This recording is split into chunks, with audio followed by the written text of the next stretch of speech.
What are you doing if you are over 50, 60, 70 years old and you still want to contribute to society?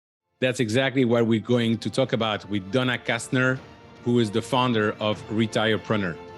Enjoy my conversation with Donna. Hello and welcome to a new episode of the Business of Meeting podcast. And today we're going to talk with an amazing person who has a career like no other, very diverse, going from left or right, depending on what she wants to be doing. And you will hear from her. It's absolutely fascinating. And also, we're going to talk about what she's doing now with the Retirepreneur, which I absolutely love the concept. As you all know, there's a baby boomer tsunami going into retirement. And guess what? People have a lot of experience that they want to be able to continue to share. She's been in our industry for many, many years, a lot of experience with Experian, Merit, and other organizations like Velvet Chainsaw Consulting. Ladies and gentlemen, the one and only Donna Kastner. Donna, thank you so much for taking the time today. Oh, Eric, thanks so much for the invitation. It's amazing to see what you've done. And I know it's going to take some time, but I would love for you to share your journey because it's really inspiring. And it basically tells me something is that when you believe in something, just go for it and don't wait. So what is your journey? My journey is wild and described by some as eclectic as far as my career path, but grew up in the greater New York City area, the Bronx, New Jersey, all around there. Went out to school in the Midwest at the University of Dayton, met my husband there. We have 3 wonderful sons who attended and graduated from the University of Dayton and started my career. I was a music major. I was in the band. I was a high school band director for 5 years. Of course, this husband that I adore and still do, 40 some odd years later, moved us around quite a bit. He was moving, along his career path. And I think it's one of those things where, especially when you're a couple and you're trying to figure out, okay, here's our options. I don't think we always decided this longer path, but we made decisions as we went. And we moved 9 times over the course of 15 years, in and out of 5 states. And what is that? What doesn't kill you makes you stronger. From a career perspective, it was tricky. I taught in school districts in Dayton, Ohio, in Detroit, Michigan, and then 3 years in New Jersey. And then we started a family. Teaching was in my heart. Teaching was my passion, and so was music. But there was some math to figure out too. And pay scale, salary for teachers was woefully low. This was in the 80s. And I'm trying to figure out, so how do I make this work? I did take a sabbatical when our son was born, try to figure this out, got a 1-year sabbatical, which was great. And actually tested a few ideas. And one was starting a home-based typesetting business. Bought an IBM PC Junior in the mid-80s. Later learned that fewer than 1% of households had home computers back then. Wow. It's not like I was this big geek, but you could figure it out. And I was doing typesetting at home, and babies sleep and you just punching away and doing some more on big floppy disks. Yes, I remember those. Remember those?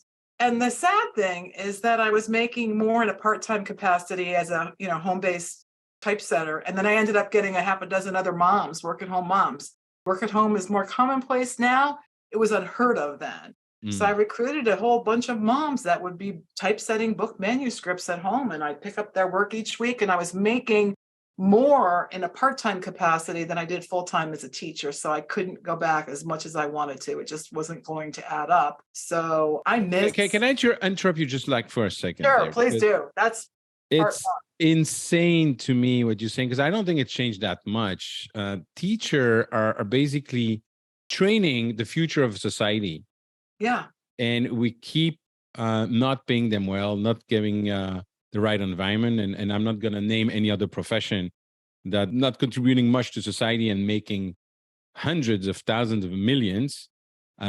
What do you think should be done there? I look back on those 5 short years and it's not like I was in my 20s. I wasn't so brilliant. But you're in a life-changing role. You really are helping at a very crucial point. And for me, high school, for some, they're like, oh my gosh, I loved that. And the funny thing is, fast forward now, there's a couple of people that have found me on social media and said, "Hey, Mrs. Kastner, thanks for whatever, you know." Right. So it saddens me. I continue to look closely at it. I think a noble profession is getting is not getting the attention it needs. So we could spend a whole entire podcast Yeah. on that. But Absolutely. interestingly enough, my pivot to the events industry, the educator, the teacher, the coach, the nurturer, you know, I look at this eclectic career I had. So I started as a high school band director, all those moves. I was a magazine editor. I even sold real estate for one summer between, you know, school, it was Wow. summer break. And I listed and sold the house next door to where John Travolta grew up in Englewood, New Jersey. Oh, really? Yeah. So I just like, I see a door, I walk through it, like, oh, and you learn something. I ask a lot of questions. I'm curious. But the events industry, actually, I couldn't have planned it. And again, doors opened up mid-career for me to move into that. And it seems like it's brought all the different eclectic, different Mhm. threads together.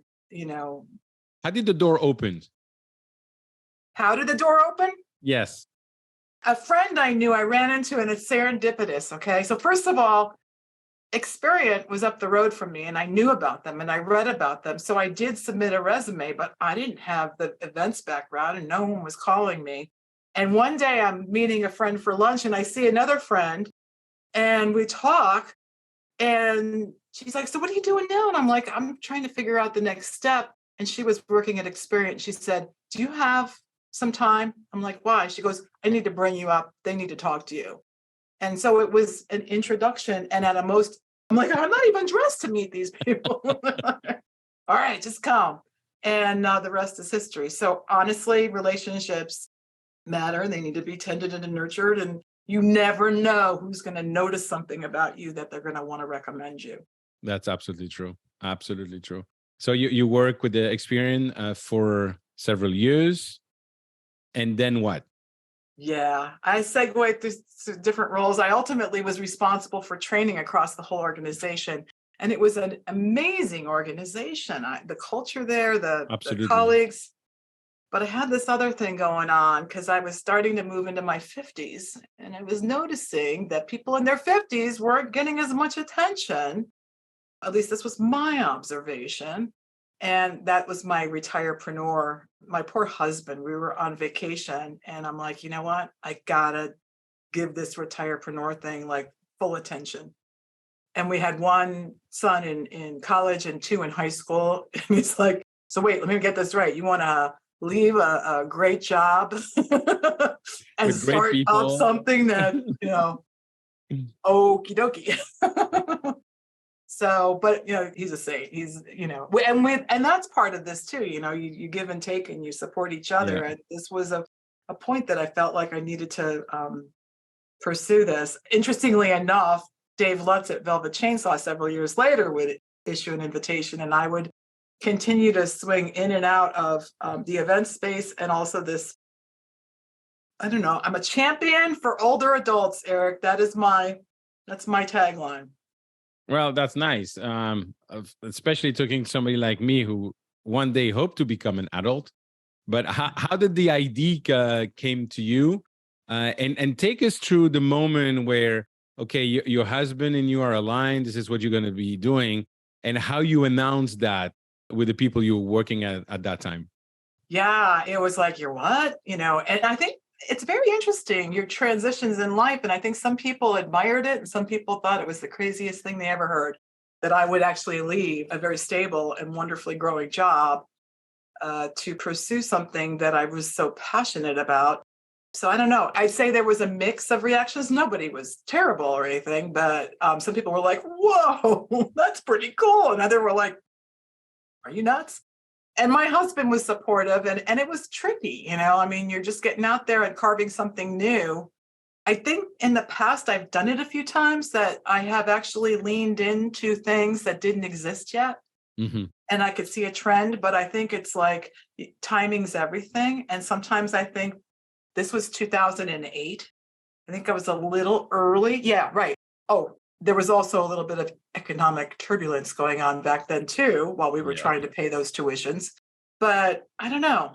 I just could not do it. And I still feel that way. And it has been a lucrative path, though not easy. I love it. I really love it because, you're leaving this great job with great people. I assume great salary, and it's the subprime crisis coming. Yeah. And you're talking about something that doesn't exist yet. Nevertheless, you just take the leap of faith and go for it. Yeah. And the other thing, too, if you remember at that time, social media was really starting to kick in. This concept of digital platforms to communicate. And I do remember experimenting a bit. And sometimes marketing would come over and say, hey, you can't do that. There's a part of me like, but I want to get out there and experiment and put some information out there. So that was probably a secondary factor that was, I do like to lean in on new things that are especially technology that amplifies communication and conversations. Mhm. I think that's incredible. I remember the beginning where they had company policies all over the world where you couldn't post or tweet without having the approval of the communication department. Getting approval or doing like a 14-line disclaimer. This does not reflect the. Yeah, right. But I just wanted to get out there and have conversations. And I just felt like this birth of digital was also exciting, not without tricky dynamics. But again, I'm not a bleeding edge, adopter, but I tend to lean in a little sooner than others on technology, and it served me well. And for those who are thinking of starting their own business, so you have this idea, there's a need, Yeah. fine. Do you go full speed on curing that need and finding solutions, and then you will figure it out later? And do you also think at the same time, where could potential revenue come from? A little of both, because it's like you're trying to stay true to what you're pursuing. But there's also, what's that one commercial where, yeah, we can do that. Yeah, we can do that. And I would tell you that my missteps were often in saying yes to the wrong things. But I saw, oh boy, here's another gig. Here's some more revenue. This will help cash flow. So that's a tempting thing that is hard to miss. And sometimes as a startup, you have to do it. But I think in time, you need to have stronger filters to check opportunities that are being presented to you so that you're not accepting things that take you adrift. And even now, if you look at my website, I'm still a work in progress. So it's okay to shift and morph, but at least in your own heart, be true to, does this still matter? Do I wake up in the morning? This is the thing, Eric. I was waking up in the morning just delighted to try to be a champion for my peer group. And for me, I was living my journey out loud. Mm-hmm. Plus, the more I did it, the more people I was talking to and helping. And it was like there was an age group that when you cross into your 50s, a lovely little piece of mail comes in your mailbox. It's an invitation to join AARP. And no one says, oh, what a thoughtful invitation. Everybody says, what? I didn't think I was here yet. It's actually my favorite joke. On the birthdays of my friends, I love to leave a message on their voicemail and say, hello, this is AARP. Would you like to renew your membership for your birthday? We have a promotion There you go. today.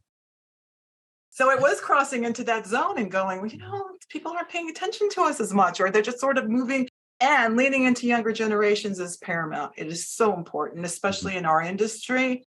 But I do believe the modern elders have much to offer, and we need to start to carve out roles because people are living longer. People, with more attention to exercise, nutrition, what have you. 60-something looks different than it did for previous generations. I like to say I'm too young to be done, but I do recognize that I also want some flexibility in my life. We've got 3 grandchildren under the age of 5. We want to spend time with them. I'm involved in a fellowship. I want to spend time there. And then there's a third leg of my stool for work, and it's consulting, but I'm staying more focused. And this is the discipline, and I have to correct myself. Does this align with age-friendly initiatives? Mm-hmm. And if it does, it's clearly a yes. And if it doesn't, I need to pause and think. So what does Retirepreneur do exactly? And can you share with us some of the stats about the number of people that are going to be in that bracket age? Sure. So Retirepreneur, again, was that middle of the night brainstorm of someone that's like noticing a trend. And so again, when I started this path, I honestly woke up in the middle of the night, Googled, I'm like, oh, it's available. Quick, $36, grab it. But it evolved. I'm not sure I fully knew what it was, but I also knew for me, I have done entrepreneurial endeavors. I am less, that might scare some people. For me, it's crazy in that it's exhilarating that I'm carving my own path and make my own decisions and rise and fall by my own. No. And that's tricky. I got to go out and find the clients, develop them. It's like, I got to sell the cake, bake the cake, put it in a box, bill for it. I did in time with Retirepreneur. I had a couple of part-timers working for me. It started kind of as workshops and kind of a what-if scenario where I was really talking to the people that were, one, losing jobs, maybe getting laid off, and had some sense that ageism might be in there. It's never something you can fully know, and I think sometimes we call it out too soon. It's not always the case. But I had so many conversations with people there was a job disruption in their 50s or moving into their 60s. So I would tell you that, Eric, Retirepreneur is maybe just as much a ministry as it was a business. I was out there speaking on it. I was writing on it. I was taking a lot of side hustle gigs that didn't align with this to keep the boat going. But in turn, what I ended up learning, I learned a few things. I learned that, one, I'm a little weird. Most people don't want to go their own route. They want to just show me a site where I can apply for jobs. So now, post-pandemic, there's a little more willingness to remote jobs, but there's also, you're not going to make as much. If you're going to rely on an intermediary to find you a job versus you carving out your own path. The other thing is people that did get displaced during, certainly the bubble in 2008, 2009, and even more so now. One of the first questions I ask is like, so tell me about your professional development path. What did you do to keep your skills current? And I think especially people that move into this later stage of careers, we are not digital natives, my generation. And if you weren't mindful of that and keeping current, you're going to fall behind and you're likely going to be a target because all of a sudden, Yep. You're just not keeping up with the conversation. I did just recently cross over age 65. I've talked about that age forever. Even just filing for Medicare. There's a lot of online, steps that I'm sitting there going, hey, you got to do this or you're going to fall behind. So one, I try to be, and it sounds like I'm being hard on this, I'll help people.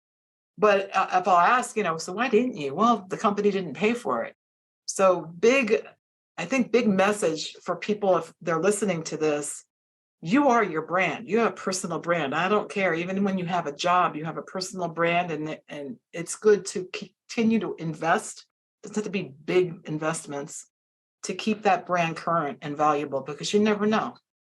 That's a very good point. And I'm always very surprised because I worked in different industries, and I came to the conclusion years ago that it seems to me that our industry, the meetings and event industry, you have people that are not really investing in themselves, contrary to other industry. And I don't know if it's because there's always this familiarization trip, or if it's hosted by a program, which is great, but there is no sense of reality in terms of everything. It's free, you're getting some education, but when comes the time where, okay, what do you do now? And then you look at other industry where people are investing in their own development every year. Yes. And so one is event strategists. We need to be, I think that my tenure at Velvet Chainsaw in particular was like doing my MBA and learning strategies around events. And I remember just really understanding more about how adults learn, things we need to do to reinforce that. We've invested, a lot of time and money in education, but if they don't touch it again in a day or two, it starts to vanish. Totally. So there's little things like that that make sense if we truly believe that. And by the way, it's also about networking. I love going to industry events and continuing to see people in my path, including you, that, it's like, hey, so tell me what you're doing. Those conversations are priceless. Yeah, the network is always extremely important. And then you have numbers about the number of people that are going to be retired or a certain age. What are the numbers that you have? So let me tell you something. Everybody's the silver tsunami. Okay, I'm getting kind of tired of that, but it's true. It's a tsunami. But let me tell you something. By 2034, in 10 years, in a decade, we're going to have more people age 65 and older than 18 and younger. Now, we're already seeing this imbalance of play out in a lot of ways, but that is for the first time in history, not just in our nation, but even globally. And this is playing out in different ways for different countries, but this is an age top heavy population. And experts have been saying, hey, this is coming. And we've had our head in the sand. And I think we need to look hard at this as far as how, even in communities and cities, how age friendly is the city for transportation, for housing, for just civic engagement, staying connected. We can't expect a population that is aging, to just sit in a rocking chair and not be involved. No. The other thing is this last stage of life. It used to be, first you learned, then you earned in your career, and you retired at 65. And if you're lucky, you got 10 years and then you died. I hate to be that's what it looked like. Now it's a more continuous learning path because the world's changing so quickly. So even whatever you learned in college or whatever, the shelf life starts to decline, and you need to almost continuously learn to stay current. And then we're living. Lifespans took a little dip during the pandemic for a number of reasons, but we are living into our 90s. And I will tell you, living to 100, experts say that will be mainstream by 2050. I mentioned we have 3 grandchildren, 5 and under, and the odds of them living to 100 is very high. And that delights me, but it also inspires me to keep running because our infrastructure is not ready for that. Right. As far as where we live, how we earn, what we do. So that's why I just have enjoyed this. And I've stayed focused at first on income, and jobs, and starting businesses. So that was the Retirepreneur piece. But I'm now in a fellowship with the Dayton Foundation and working with AARP on age-friendly livable communities. And they have really charted out an extensive program across 8 domains.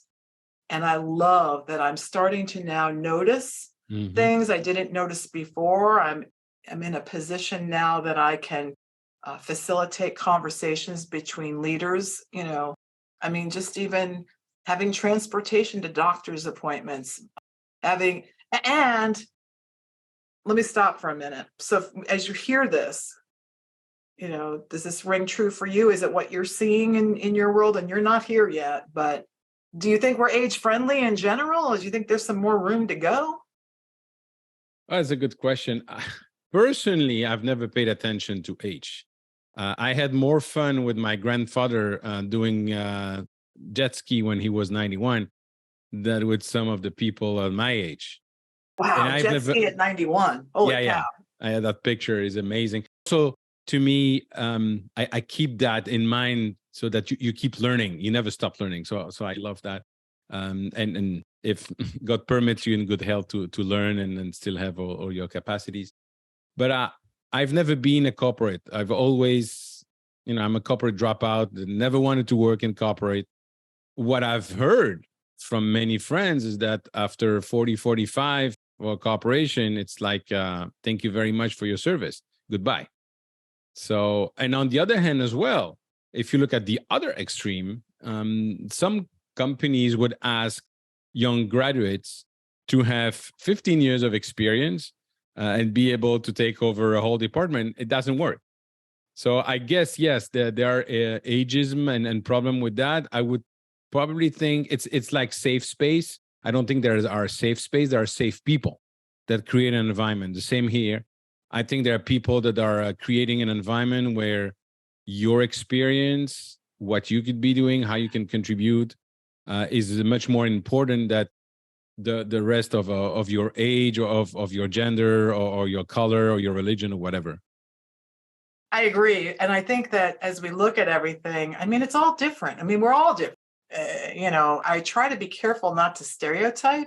There are old 30-year-olds and young 60-year-olds, I mean, it's just, but I also think that we should look around. I love conversations with younger generations because I think they're asking some amazing questions, things that we took for granted, like, why do you do it this way? I don't know. We just always did it that way.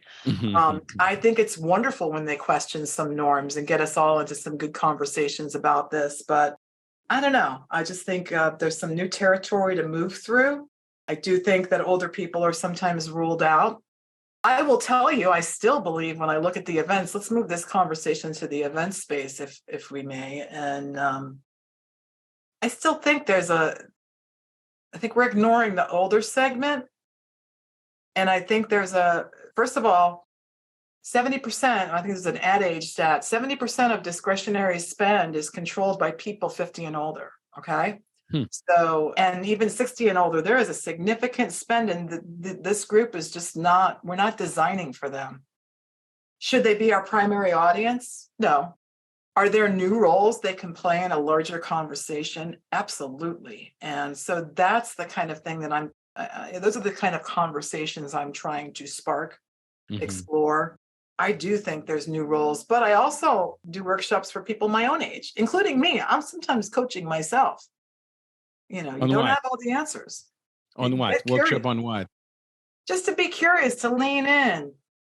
When you move through a career, especially as you're in a leadership role, it's still being a good leader and asking questions, listening more. I'm not displaying that right in our conversation now. But you're the guest, so that's normal. But I mean, listening more, asking questions, I think there's potential there. And I'm a work in progress. I'm constantly correcting myself. So we all learn together. The project you're doing with the Dayton Foundation. Yes. You spoke about 8 different, I don't know how to call it, 8 different aspects. 8 domains. 8 domains. So there's healthcare and transportation and housing. By the way, housing is really starting to rise high as a top priority. But I am, in the work I'm doing with the foundation, I am supporting over a dozen communities that have enrolled in AARP's Livable Communities program. And this is kind of a 3 to 5 year cycle of work. What's really interesting, Eric, is that most of my past has been beyond being a solopreneur, for-profit, nonprofit, but government's been like this whole mysterious thing that I've not done much with. And guess what? That's exactly where I find myself. I am supporting city planners, city councils, leadership who have said, you know what, we need to commit to make our community more age-friendly. And their focus is sometimes, there's 8 domains. They might focus on just a couple that are really important. Outdoor spaces and parks. I don't know. I'm privy to work that's been performed that I took for granted. Sidewalks, bike paths, parks, getting out and, engaging. Yep. I had lunch with my husband the other day and I'm looking out the window and I can see a woman in an electric wheelchair trying to cross a busy intersection. I care about people. I probably wouldn't have noticed that a few years ago. Right. Now I'm starting to watch and go, oh my gosh, she's older. And she's trying to get over here to buy milk. And how's she going to get over here?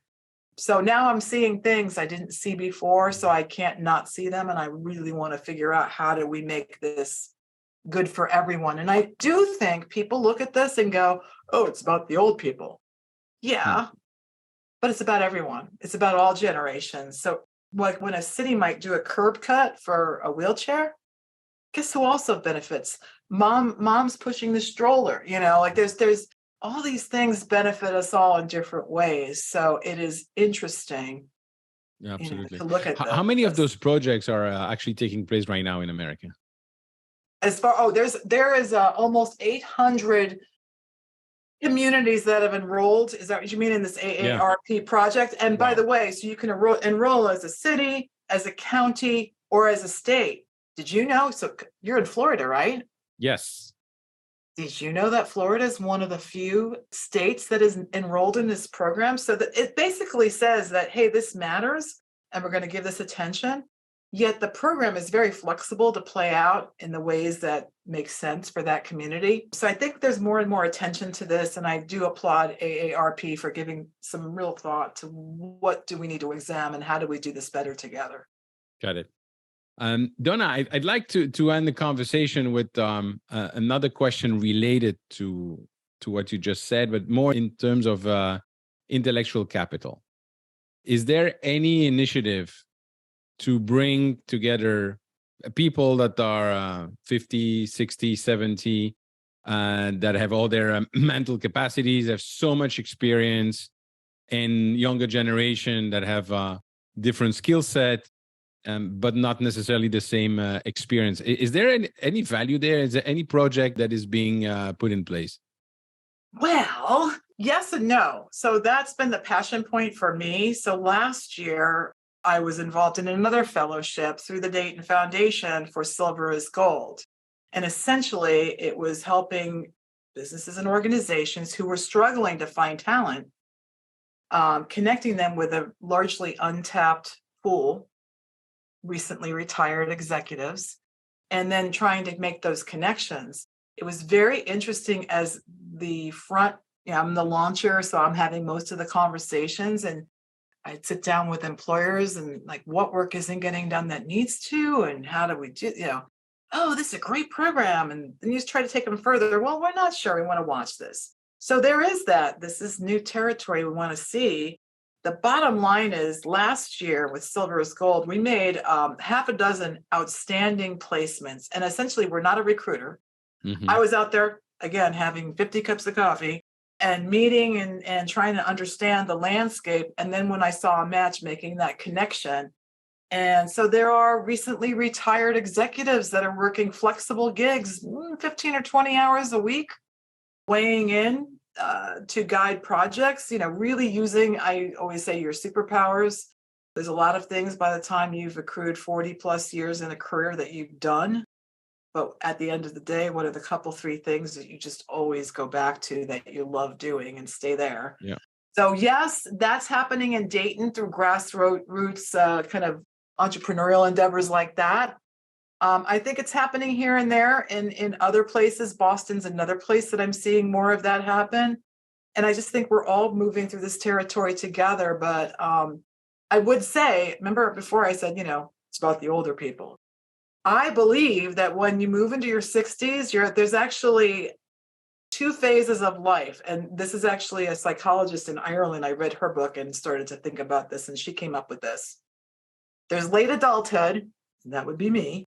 People in their 60s and 70s, too young to be done, longing for a bit more flexibility, but we still want to contribute and maybe potentially stay engaged in work that we enjoy. And then there is old age. And some people never reach old age. What was it? Your 91-year-old uncle, whatever, the jet ski. My grandfather, yeah. Yeah, your father. My grandfather, yeah. Your grandfather. And it's amazing. Okay, so some people never hit old age, but the reality check is that as we age, what did I say to my husband the other day? I'm not going to be a better driver 10 years from now than I am right now. I mean, that's the reality check. I don't want to talk about that right now.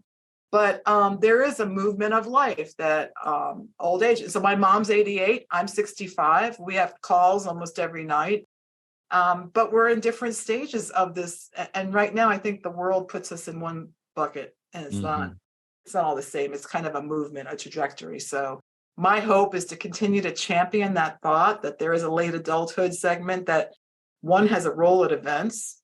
One has a role at advisor capacity for organizations. Yep. We're moving through some difficult times right now. And that as we do this, we're going to usher in more graceful segue into old age, where we are in that rocking chair talking to our grandkids. Maybe not on jet skis, but who knows? I love rocking chair, smoking a cigar, looking at the field. I did that with some friends 10 years ago. So it's not a question of age. It's everything is in the mind. Exactly. Donna, thank you so much for sharing that with me today. How do people want to get in touch with you do that? What is your email? The best way to connect with you? Sure. It's Donna at donnakastner.com. Kastner. Wonderful. Thank you very much, and keep doing what you're doing. You too, Eric. It's great to be here, and I'm applauding you. I'm in the little tugboat of entrepreneurialism. You're in the big ocean liner. Thank you. Donna, thank you so much for sharing those insights with me today, and congrats on your career and reinventing yourself all the time. Ladies and gentlemen, if you want to connect with me, please go on LinkedIn or join my Facebook group, www.eventbusinessformula.com/group. And if you enjoyed this conversation, please share it with your network. Thank you. Bye-bye.